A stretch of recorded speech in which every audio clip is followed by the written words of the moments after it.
So there's a cartoon, and it's an aquarium, the kind you probably had as a kid. And down here are the two baby fish, and they're looking up and they're very scared. And over here is the mama fish, and she's also looking up, unhappy. And up on top is the daddy fish, and he's swimming upside down, his flippers pointing north, with a giant smile on his face. And the mama fish is talking, and the caption reads, "Please, Al, you know the backstroke scares the children." Well, I've included that cartoon in my new book, Swim, Why We Love the Water, because I think it wittily captures the defining aspects of swimming. 1, it can be scary if you don't know how. 2, we have a lot more in common with our fishy forebears than we realize. And 3, when you get it right, as the Papa Fish illustrates, it is the most sublime, most delicious, most exciting activity you can undertake, at least in the water. Hi, I'm Lynn Sherr, and most of my professional life has been spent as a reporter for ABC News and the News Magazine 2020. But my off-camera passion is swimming, which is why I've written Swim, Why We Love the Water. Swimming is my salvation. It calms my soul and energizes my spirit. And that's what the book celebrates, the joy, the zen of being afloat, that delicious feeling of liquid silk on skin, the ability to be ageless and weightless in the water, the best full body massage in the world, and the cheapest antidepressant. The book is also a history of the sport, the lure and the lore, from Julius Caesar to Michael Phelps, the science of racing and the cutting-edge techniques used by today's superstars, why swimming pools don't cut it for the new open water enthusiasts, and the pure, unadulterated bliss of the movies made by the very athletic and heart-throbbingly glamorous Esther Williams and Johnny Weissmuller. I've included lots of cool, quirky stuff, too.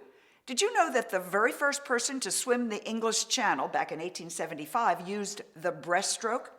That a swimmer at the time of Shakespeare taught newbies how to clean their toenails while stroking along?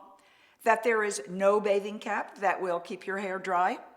And that swimming has been part of White House history.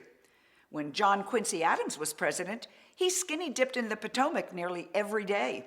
In 1933, an indoor pool was built so that FDR, bound to a wheelchair by polio, could get some exercise. Ironically, very ironically, that pool was bricked up 3 decades later by Richard Nixon to create, believe it or not, a press room. And you know that podium where the press secretary and other members of the administration stand to deliver the news? Well, it is located directly over the deep end. Yes, indeed, swimming is a metaphor for life.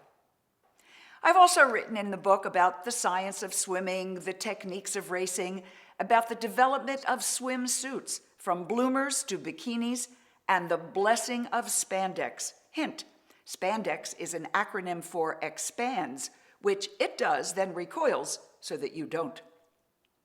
Swim is also the story of my grand adventure, training and drilling and traveling to swim the Hellespont, today's Dardanelles, that iconic waterway between Europe and Asia in western Turkey.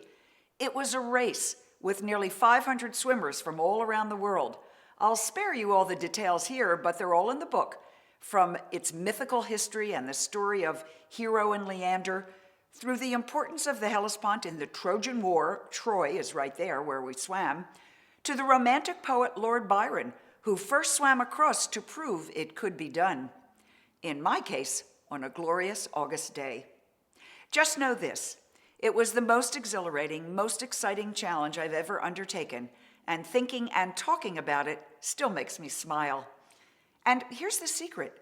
You don't have to get on a plane and travel to another continent to experience the thrill of accomplishment. You can find it wherever you are, at home, in your local pool, or stream, or lake, or ocean. That's the message of Swim, Why We Love the Water. If you're already a swimmer, you know what I'm talking about. If not, I hope you'll take a lesson and dive in. In either case, I hope you enjoy reading Swim as much as I loved writing it. Swimming is magical. It can also save your life.